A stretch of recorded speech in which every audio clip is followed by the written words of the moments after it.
सही बच्चों को नमस्कार।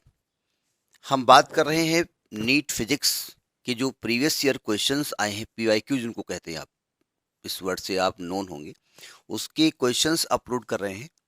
चैप्टर है इलेक्ट्रोस्टैटिक्स, पोटेंशियल एंड कैपेसिटेंस।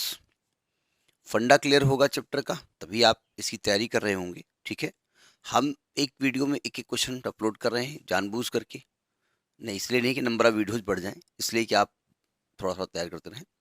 देखते हैं अगला क्वेश्चन। देखिए ये क्वेश्चन पीएमटी 2000 का है।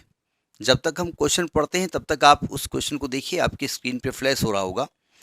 क्वेश्चन कह रहा है कि capacitor is charged bye connecting a battery across the plates, it stores energy you. मतलब उन्होंने कहा कि एक बैटरी से एक कैपेसिटर को चार्ज किया जा रहा है।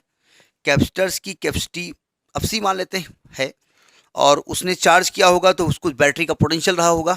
कुल मिलाकर एनर्जी जो स्टोर हो गई उसको यू हो गई, एक पार्ट। इसके बाद कह रहे हैं कि now the battery is disconnected. अब बैटरी डिस्कनेक्ट करने का मतलब क्या होता है कि आप प्लेट के ऊपर जो चार्ज स्टोर है वो थोड़ी वो लेके जाएगी, पोटेंशियल हटा दिया उसने, वो चार्ज ऑलरेडी वहां पर स्टोर है, अपनी बैटरी को हटा दिया। ठीक है, चार्ज भी है, कैपेसिटी भी है, पोटेंशियल भी उसके पास है, लेकिन अब बैटरी अपना पोटेंशियल नहीं दे रही है। फिर कह रहे हैं कि now and another identical capacitor is connected across it. एक आइडेंटिकल एक जैसा कैपेसिटर उसके साथ जोड़ दिया गया। जब अनचार्ज कैपेसिटर जोड़ोगे तो चार्ज कैपेसिटर जिसके पास चार्ज था वो चार्ज को दूसरे कैपेसिटर को देना शुरू कर देगा। कब तक? जब तक कि दोनों के चार्ज इक्वल हो जाएं। ऐसा नहीं है, जब तक कि दोनों की पोटेंशियल न सेम हो जाए तब तक चार्ज देगा। तो कह रहे हैं कि then the energy stored by the both capacitor of the system, यानी कि जो सिस्टम बना है उसकी एनर्जी कितनी हो जाएगी पहले की तुलना में। ठीक है, देखो ध्यान से। फर्स्ट केस ये कह रहे हैं कि भाई एक कैपेसिटर है, ये कैपेसिटर है और इसको आपने किसी एक बैटरी से चार्ज किया है ना, इस बैटरी से चार्ज किया, इसकी कैपेसिटी सी है और इसका पोटेंशियल वी है। तो इसने कुछ पॉजिटिव चार्ज इसको दिया होगा है ना, निगेटिव चार्ज रहा होगा, और जो इसका पोटेंशियल है वो यहाँ क्रिएट हो गया होगा और इस पर चार्ज Q1 हो गया होगा। क्यू मान लेते हैं, कुछ भी मान लो, क्यू मान लो। ठीक है, तो यानी कि स्टार्ट में Q बराबर कितना हो जाएगा, CV हो जाएगा। ठीक है, और एनर्जी स्टोर्ड U है जिसकी वैल्यू हम जानते हैं हाफ CV स्क्वायर होती है। अभी इसको लिख लेते हैं, फिर देखते हैं, जरूरत पड़ेगी तो हटाएंगे इसको।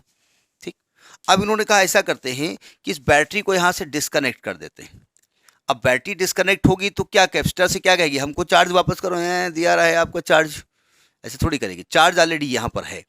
और अब इसको क्या किया हमने, दूसरे अनचार्ज कैपेसिटर से इसे जोड़ दिया और इसके जैसा ही कैपेसिटर है। तो ये चार्ज पॉजिटिव प्लेट इसको पॉजिटिव करना शुरू कर देगी, निगेटिव प्लेट इसको निगेटिव करना शुरू कर देगी। तब तक, कब तक? जब तक कि दोनों की पोटेंशियल सेम ना हो जाए। मान लिया पोटेंशियल V डैश हो गया। ठीक है, अब अगर इसकी कैपेसिटी C है और इसका पोटेंशियल V डैश हो गया है इस सेकेंड वाले कैपेसिटर की, तो इसने कितना चार्ज स्टोर किया है, CV डैश। Q बराबर CV होता है ना, हमें Q दिखाया नहीं हमने यहाँ पर, वरना Q1 Q2 Q3 बहुत सारा मानना पड़ता। अब इसका पोटेंशियल भी V डैश हो गया है क्योंकि चार्ज कुछ उसने ट्रांसफर कर दिया, कितना किया हमको नहीं मालूम, और इसकी भी कैपेसिटी C है तो इसका भी चार्ज कितना हो गया, CV डैश। तो टोटल चार्ज अब सिस्टम का कितना है, CV dash plus CV dash. और ये किसके इक्वल होगा, जितना चार्ज हमने पहले दिया था, क्योंकि चार्ज तो कंजर्व रहता है। चार्ज का मतलब क्या होता है, नंबर ऑफ इलेक्ट्रॉनिक होते हैं। तो अगर 500 इलेक्ट्रॉनिक्स को दिए थे तो बैटरी के डिस्कनेक्ट करने पर 500 इलेक्ट्रॉन ही तो हैं, उसमें से 100 इधर गए 50 इधर गए, वो अलग की बात है। तो जब हम यहाँ सॉल्व करेंगे तो आएगा 2CV डैश बराबर CV, तो V डैश की वैल्यू हो गई V/2, यानी चार्ज करने के बाद जो पोटेंशियल आया वो पहले पोटेंशियल का आधा हो गया। अब आधा इसलिए हो गया क्योंकि कैपेसिटी सेम थी, चार्ज भी आधा आधा बटेगा, वो एक अलग की बात है।